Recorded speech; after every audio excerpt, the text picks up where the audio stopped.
Quais são os comportamentos que esgotam o cérebro? Número 1, ruminar perdas, mágoas e frustrações.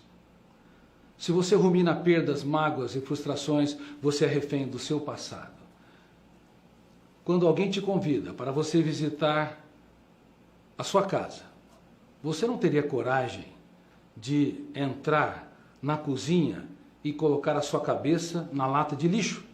Você veria os móveis, os quadros de pintura e, se houver jardins, contemplaria as flores. Mas, infelizmente, se considerarmos a mente humana como uma grande casa, a tendência do Homo sapiens, do ser humano, é entrar nos arquivos, nas áreas da sua personalidade que contém aquilo que mais o machucou, mais o feriu. Traições, decepções, perdas e assim por diante. O eu acaba não se tornando autor da própria história. Entramos numa zona traumática, o killer, e o volume de tensão dessa janela killer ou zona traumática é tão grande que bloqueia milhares de outros arquivos e vivemos a síndrome do circuito fechado da memória. Quando essa síndrome se instala, o ser humano deixa de ser livre, ainda que esteja debaixo dos holofotes da mídia, ainda que seja aplaudido, ainda que viva em sociedades democráticas. Quando nós somos escravos das janelas traumáticas, quando somos reféns do passado, nós nos tornamos escravos vivendo em sociedades livres. Portanto, queridos amigos, cuidado. Quem rumina o seu passado continuamente retroalimenta aquilo que ele tem de pior. Outro comportamento de antigestão da emoção é ter a necessidade neurótica de mudar os outros. Ninguém muda ninguém. Temos o poder de piorar os outros e não de mudá-los. Mas é quase que inacreditável. Nós temos a tendência de elevar o tom de voz, criticar excessivamente, passar sermões. Os nossos filhos, quando nós abrimos a boca, sabe tudo que vem pela frente. Casais, o marido abre a boca, a esposa sabe tudo que vem pela frente, porque ele não consegue libertar seu imaginário, encantar, dizer palavras nunca ditas. Ele e ela somos encarcerados pelo presídio da rotina. Nós não conseguimos libertar o nosso imaginário e desenvolver criatividade. Portanto, saibam que ruminar perdas, mágoas e frustrações, bem como ter a necessidade neurótica de mudar os outros, esgota o nosso cérebro, esgota o cérebro das pessoas com as quais nós nos relacionamos. Bom, dá para vocês entenderem que esses comportamentos fazem parte da rotina do Homo sapiens. E eles têm levado à antigestão da emoção. Nós devemos ser autores da nossa própria história. O nosso eu deveria ser o protagonista, o diretor do script. O nosso eu deveria ser aquele que escreve os principais capítulos de nossas vidas, nos momentos mais tristes da nossa existência. Mas ele não é desenvolvido na educação mundial para pilotar a aeronave mental. Vocês se lembram daquele caso dramático no começo de 2015, quando um copiloto atirou a aeronave nos Alpes franceses? Ele não apenas era depressivo, mas também um psicopata. Ele levou à morte de mais de 100 pessoas, tentando tirar a sua vida. Não se importou em tirar a vida daquelas pessoas inocentes.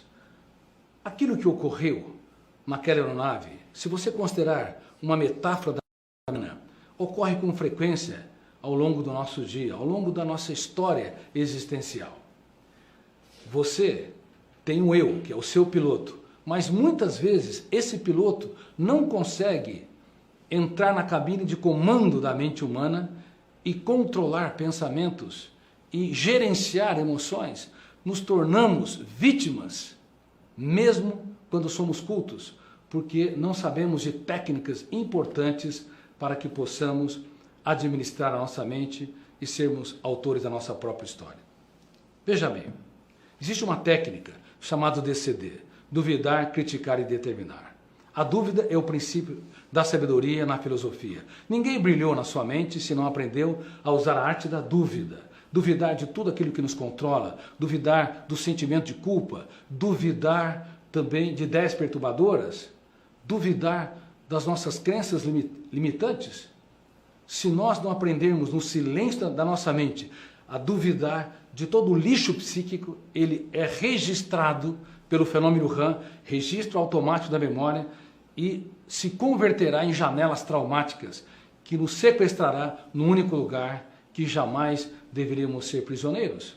Mas, infelizmente, não sabemos usar a arte da dúvida. Somos espectadores passivos e, num certo sentido, relapsos em não reciclar o lixo mental.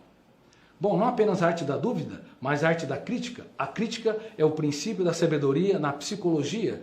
Todos os dias você tem de criticar pensamentos perturbadores, emoções angustiantes, reações fóbicas. Se você não o fizer no silêncio mental, o fenômeno RAM, registro automático da memória, vai arquivar as experiências, arquivar esses pensamentos, formar novas janelas traumáticas. Assim, os núcleos conflitantes no córtex cerebral vão se expandindo. E mais uma vez lhes digo, nos tornamos prisioneiros vivendo em sociedades livres. E a terceira parte dessa técnica, chamada DCD, é a arte da determinação estratégica. Nós não podemos ser mendigos dentro de nós mesmos. Nós não podemos ser pedintes. Nós temos que determinar aonde nós queremos chegar, determinar gerir a nossa emoção, determinar gerenciar os nossos pensamentos e a nossa ansiedade. Determinar não ser vítima do nosso passado e nem da necessidade neurótica de mudar os outros.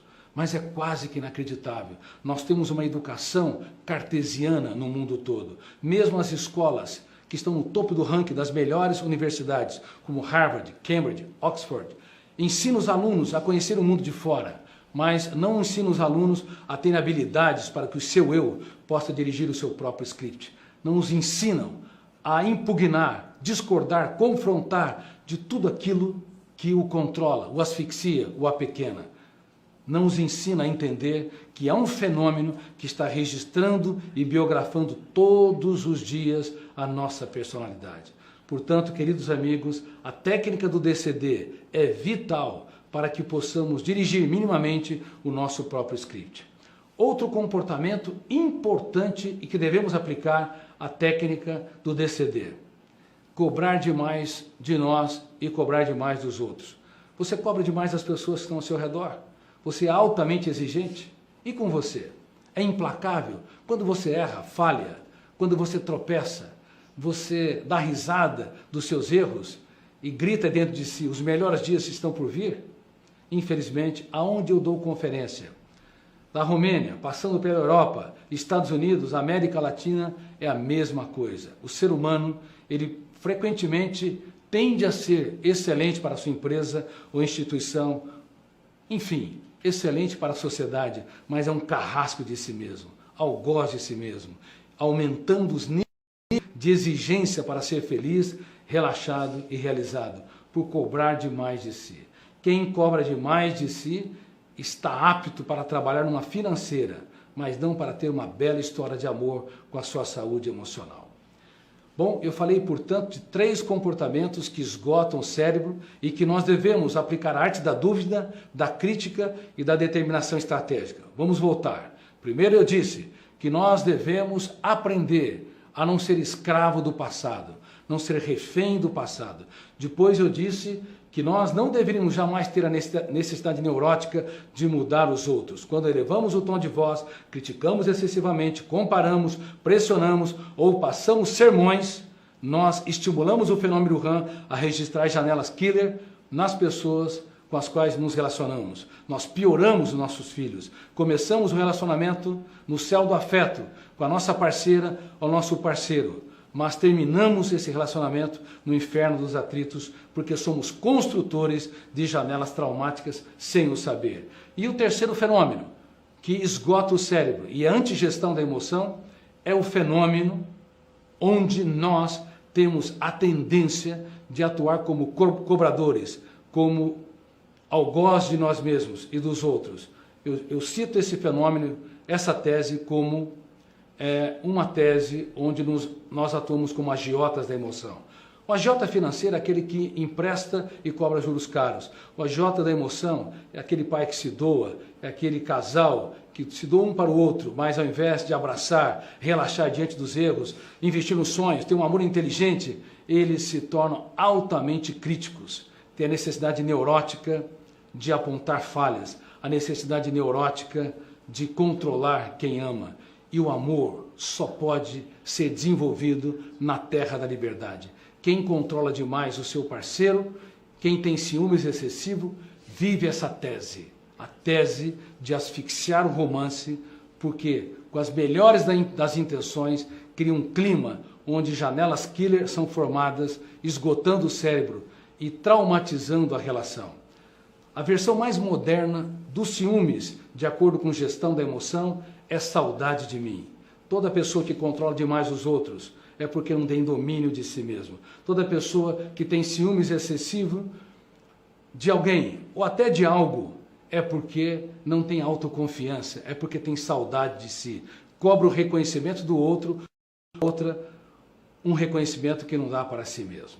Portanto, gestão da emoção abre o leque da nossa mente para que possamos ser minimamente autores da nossa própria história.